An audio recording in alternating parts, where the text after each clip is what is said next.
কোন মহিলা যদি বেপরদার কারণে জাহান্নামে যায়, শুধু ও যাবে না, ওর সাথে কেউ না কেউ রিলেটেড থাকবে পুরুষ।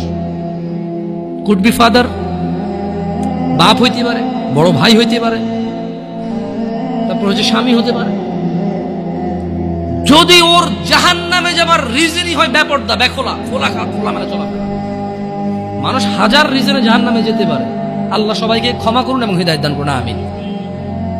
হাজারটা রিজন আছে জাহান্নামে যাওয়ার, কিন্তু যদি কোনো মহিলা, এমন মহিলা যার বড় ভাই আছে, যার বাপ আছে, যার স্বামী আছে, আর ওদের থাকা অবস্থায় তার এমন একটা অন্যায়ের কারণে তার জাহান্নাম হয়েছে, যে অন্যটা হচ্ছে তার কি খোলামেলা চলাফেরা, তার জানাবা বিচারে চলাফেরা, তার বেপরদা অশ্লীল চলাফেরা, তাহলে ওই মহিলা একা জাহান্নামে যাবে না, সঙ্গে কাউকে নিয়ে যাবে।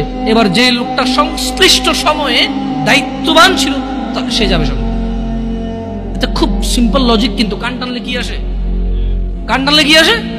ওই মহিলা যদি সংশ্লিষ্ট রিজনে যদি জাহান্নামে যায়, সংশ্লিষ্ট সময়ে যে দায়িত্ববান পুরুষ তার অভিভাবকত্বের মতো ছিল, যার